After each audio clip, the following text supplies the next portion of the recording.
गोविंद और संगीता घूमने के लिए जा रहे होते हैं। अचानक गाड़ी खराब होने की वजह से वह जंगल में फंस जाते हैं। वहां उन्हें एक मैकेनिक मिलता है, जिसकी वजह से वो उसके घर चले जाते हैं। संगीता को उस रात नींद नहीं आ रही होती है। तभी उसे कुछ अजीब सी आवाजें आ रही होती हैं। वो कमरे से बाहर निकलकर देखती है, वहां मैकेनिक और उसकी बीवी एक आदमी का मांस खा रहे होते हैं। संगीता की डर के मारे चीख निकल जाती है। गोविंद उठ जाता है और कहता है, क्या हुआ संगीता, ऐसा क्या देख लिया, क्यों चीख रही हो? संगीता उसे इशारा करके बाहर दिखाती है। गोविंद डरकर कहता है, अरे बाप रे, ये हम कहाँ फंस गए, ये तो नरभक्षी हैं, अब क्या करें? संगीता कहती है, मैंने कहा था ना तुम्हें कि यहाँ कुछ गड़बड़ है, पर तुमने मेरी एक बात ना मानी। अब हम फंस गए। गोविंद कहता है, अरे मैं क्या कोई यहाँ जानबूझकर आया था? फिर जैसे ही गोविंद पलटता है तो उसके पीछे मैकेनिक खड़ा होता है और कहता है, आज तो हम तुम्हें मारकर पार्टी करेंगे, बहुत मजा आएगा। तब तक मैकेनिक की बीवी भी वहां आ जाती है और कहती है, हाँ सही कहा स्वामी, मांस खाकर मजा आ जाएगा।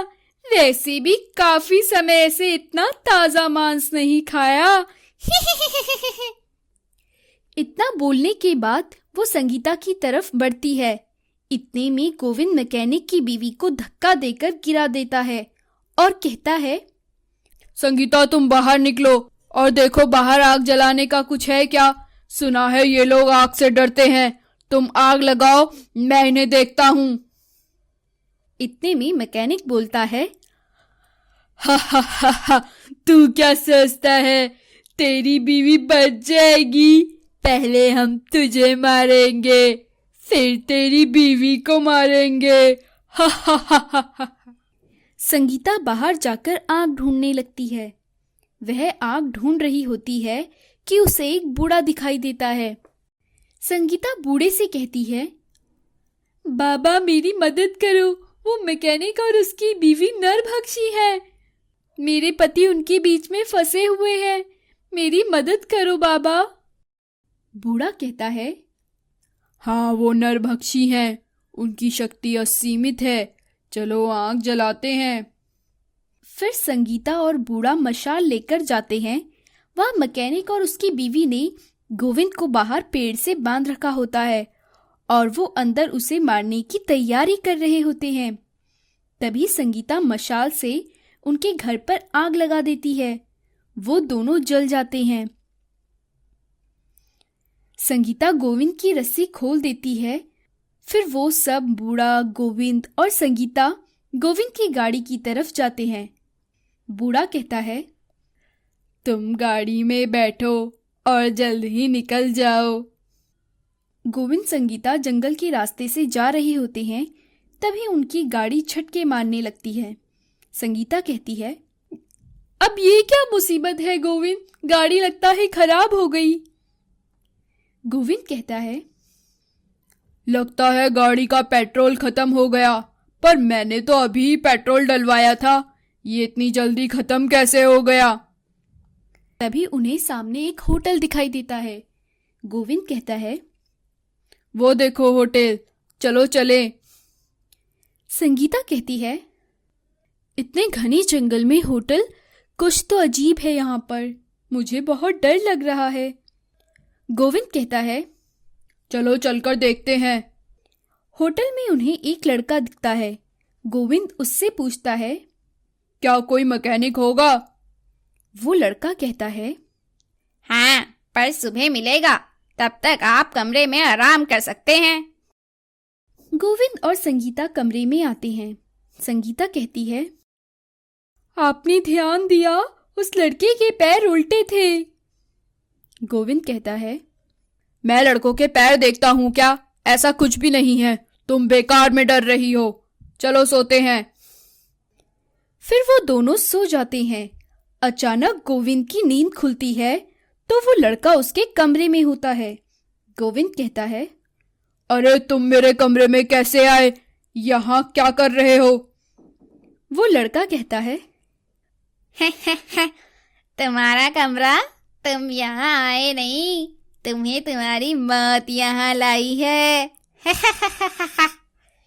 इतने में संगीता भी उठ जाती है और देखते देखते वो लड़का भूत बन जाता है। इतने में वो बूढ़ा भी वहां आ जाता है। संगीता बूढ़े को देखकर कहती है, बाबा अच्छा हुआ आप यहाँ आ गए, हमारी मदद करो बाबा। बूढ़ा और वो लड़का दोनों हंसने लगते हैं।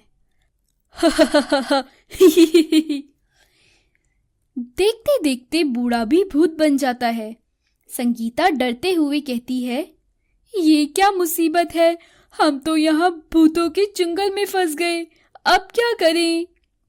ऐसा कहकर गोविंद और संगीता उन दोनों को धक्का देकर वहां से भागते हैं और एक जगह में छुप जाते हैं। दोनों भूत उनका पीछा करते हुए वहां पहुंच जाते हैं।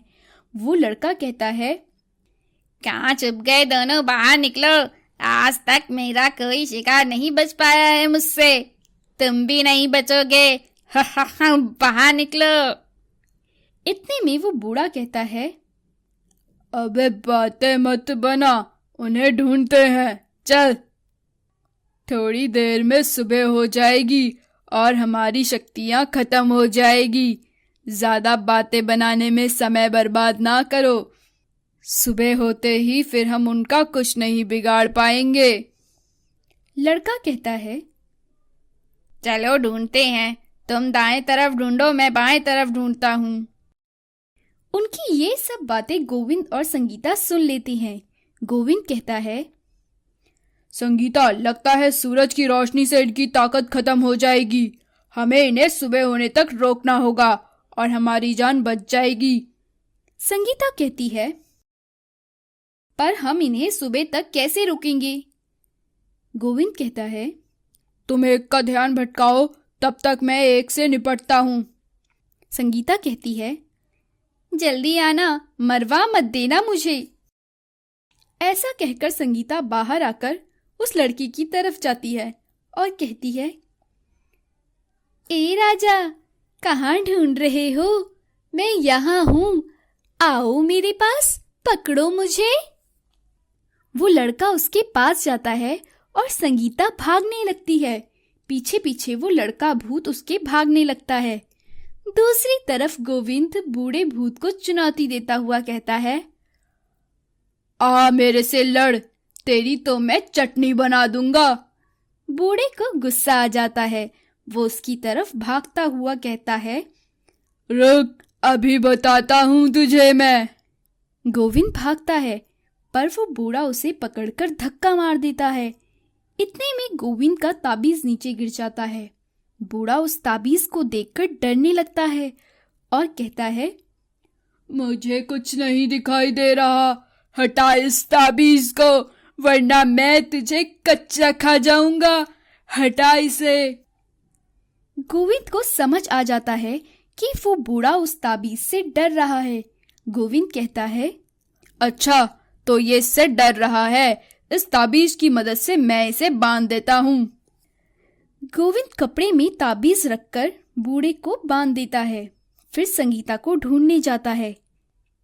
इतने में संगीता खुद उसकी तरफ आ रही होती है और गोविंद को आकर थप्पड़ मारती है और कहती है, 1 मिनट में आता हूँ कहकर गए थे, मुझे मरने के लिए छोड़ दिया था ताकि फिर दूसरी बीवी लाओ, सब जानती हूँ मैं तुम मर्दों को। गोविंद कहता है, अरे मैं बस आ ही रहा था, मारा क्यों? इतने में वो लड़का भूत भी आ जाता है और कहता है, बस करो, तुम्हारी मौत सर पर है और तुम अभी भी लड़ रहे हो, तभी मैंने शादी नहीं करी। संगीता कहती है, चुप कर, तेरी इतनी हिम्मत कैसे हुई हमारे बीच में बोलने की, बता। ऐसा कहकर वो लड़की को गिरा देती है और लातों और घूंसों से मारने लगती है। गोविंद कहता है, संगीता, मारने से कुछ नहीं होगा, इसे बांधकर इस बूढ़े के पास रख दो, इन्हें ऐसे कुछ नहीं होगा। फिर वो उस लड़के को भी रस्सी से बांध देता है और बूढ़े के पास रख देता है। बूढ़ा कहता है, ए लड़के, मैंने कहा था ना तुझे मेरा पीछा मत कर। फंस गया मैं तेरे चक्कर में। तेरे चक्कर में मेरा शिकार भी छूट गया। वो लड़का कहता है, चुप बे बूढ़े, ये मेरा शिकार था, तू मेरे पीछे पीछे आया। बूढ़ा कहता है, गोविंद बेटा, मुझे छोड़ दो, मैंने तुम्हारी जान बचाई थी उस मैकेनिक से। गोविंद कहता है, तुझे कैसे छोड़ दूं बूढ़े, कितना भगाया तूने मुझे। अगर इतना मैं किसी कंपटीशन में भागता तो गोल्ड मेडल ले आता। तुझे तो मैं बिल्कुल ना छोड़ूं। उन सबकी बहस में इतने में सुबह हो जाती है। सूरज की किरणें पड़ते ही वो दोनों जलने लगते हैं और वो जंगल उन दोनों भूतों के साए से मुक्त हो जाता है।